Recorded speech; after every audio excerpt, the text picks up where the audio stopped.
Morning brief of the U.S. stock market. It's September 16th, 7:31 a.m. Central Time. This is Critical Point Podcast. I'm Rich Pawson. You're looking at the intraday chart of the S&P futures. Still tracking the September. Remember, the September expires at the end of the week, and it's also, I think, the quad triple or the quad witching hour with all the expirations of options and futures. So some people kind of concerned there can be a lot of volatility there. I find most of the time I can hardly notice the expiration, so it really doesn't factor into my analysis. Okay, but we do want to watch out for that. And today we want to watch out for the Federal Reserve, okay, for their meeting. And I believe this is the last meeting until the end of the year, December. So, in other words, the last meeting ahead of the election. And basically, I think all they're going to do is reiterate what was said earlier this week, I believe, that basically interest rates can stay low into 2023. And that's an important comment from the Fed for my business cycle analysis, the long-term analysis, because I've said all along, even though a long-term bottom was probably found in March for the stock market, and it's just a process now of the U.S. economy bottoming out and getting over the recession and recovering and all that. But we have to realize that something could go wrong into next year, with next year the latest for all the long-term bottoms for the economy and stock market and a variety of other things. So people have asked, well, what would signal that something's wrong for this decade? Because I'm forecasting a bull market this decade into 2028 to 2031. And the answer is we don't want the stock market going lower than the March low in 2022, even more so 2023 and any time after, okay? And because that could just mean something is broken down. And if we get bull markets, it may be have lack of sustainability, and it could just be a lot of complications and problems that could turn out to be a negative decade, which would seem pretty strange. So I don't think it's going to happen. But the Fed Reserve may make that comment again today of low rates into 2023 or something like that. Okay, now we have the level 4 intra-week swings, and it turned out to be pretty much nothing but like a bull flag or just a resting point, a running correction, and I think that's a sign of quite a strong market, actually. So level 4 low was placed yesterday into overnight market, I should say overnight, and the trend is up. Now, there's a debate whether the top for the level 4 occurred here or whether it occurred there late yesterday. If it was late there, it was one bar, a candle longer than normal. I'll call that a gray zone and forgive it. If that's the case, that would provide the maximum amount of time this market can rally all the way through tomorrow even, okay? But if by chance this is the correct top, we do have to watch out that it can still rally in tomorrow, but probably not through tomorrow into the next day, and it could even peak today. So again, it depends maybe on the reaction to the Fed. Right at the moment, I don't know what else they would react to other than the market is overbought on a short-term to very short-term basis, so the technical crowd could cause some problems.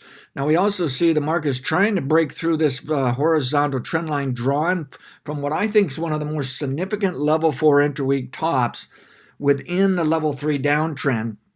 And so a violation of that is another piece of evidence the level 3 trend is turning up or has turned up.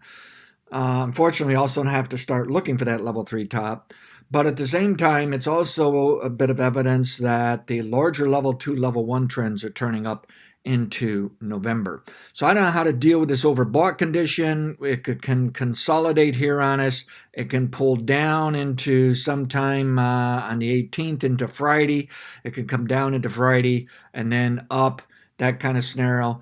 But I'm wondering, can it go up all the way into Friday, or at least well into tomorrow? And I think I'm going to favor bullish into tomorrow. I just have to warn you, something could go wrong today, and it's down today and tomorrow, and then we'll have to reevaluate which direction for Friday.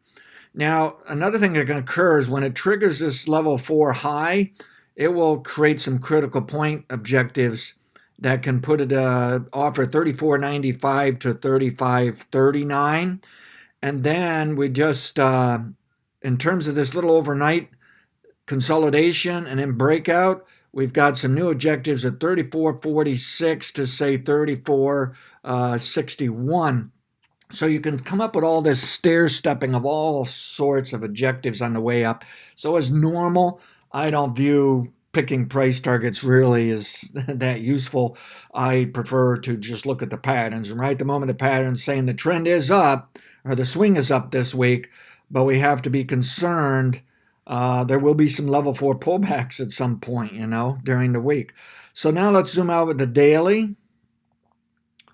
And as far as downside risk, I think you've got the 5-day average that can be support, but maybe a risk point, a level that we see increased supply, a sell signal by its own in its own regards. The price currently is 33.73 on the September futures. Okay. We, of course, have the 50-day average as next support, and, of course, last week's low is next support and a risk point. We have the daily stochastic of widening spread. It's now approaching overbought. A little bit of a concern, but it's a wide enough spread to suggest chance for lingering momentum the next few days, near term. Now, in theory, today is the first day for a level 3 top, and I have to leave that there because of that level 4 complication that it could top today. But frankly, I think the top shouldn't occur till tomorrow on into early next week. Okay, so I think there's more upside here, and I think those prior objectives I showed you can work. I don't have much here. You can use your Fibonacci retracements. You can use the 50% retracements. You can watch these daily highs for potential resistance. But obviously, for the bulls, the main target's got to be this record high to see if they can recover it as soon as possible, make it look strong so people start thinking, oh, we probably got a new record high coming. Okay. Meanwhile, of course, that's the major resistance to watch as well, right? So to me, this trend should work higher for the level 3 trend, and I don't have much else to add to that. Let's zoom out to the weekly, even though this is supposed to be a very short-term oriented video. I do think we've got support as last week, so we can draw a trend line for future support, and I think it's bullish in November. We have our trend line of resistance. I think that is bullish into November. We have some other objectives of 38.33 to 38.46. Now, those are pre-forecast. They're not really in effect right now. You have to get a record high to trigger those new objectives, and they may be high. This market might get bulled up here really nicely for us in the next few weeks, but then it could turn choppy into November, and there are some people who are bullish right now, but they're trying to pick very short-term tops to sell it. They think we're just going to have a series of perhaps lower highs going into November. The market's really not going to do that much. We have the weekly stochastic pulling down closer to oversold, starting to leave mid-range. It's wide enough spread to be concerned. It's lingering momentum, which is why I think we need a weekly close above last week's high. Even if the indicator hasn't snapped around, I think it'll be a clue it is going to snap around. Now, I also like this volume so far this week, but keep in mind there's a lot of extra trading going on for rollover, so it may be meaningless. I have to roll over myself this morning, okay? At any rate, we want to be bullish here into November for those bigger trends. The level 3 will create twist and turn zigzags along the way, moving higher. And then, of course, the level 4 is going to create twist and turns within those level 3s and during a week. So hopefully that makes some sense for you.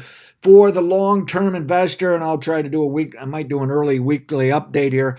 Basically, this level 1 bottom that was placed last week is another opportunity for adding to a long-term position. I am bullish for this decade, but smaller bullish trends can be bullish for like 2 or 3 years, bearish for a year, then bullish for 2 or 3 years, all the way up to the end of this decade. And within sight of that, you're going to get 2 or 3 level 1 buy signals during a year, and during all that up and down of those minor long-term trends that I think can be used for additional purchases. And what I would do is, if buying here, frankly, I think relative to this index, I'd rather have stops under last week low. Now, if you're buying individual stocks and just using my analysis as a guideline, you may not want to use last week's low in your stocks. In other words, you got to study your stock and manage the risk in that stock. Bottom line is, I got to be bullish into November. Bottom line is I got to be bullish for a few more days for this level 3 trend. Bottom line is got my fingers crossed. This market's going to be bullish today and they'll like what the Fed has to say. All right, manage your risk relative to now to others. Thank you.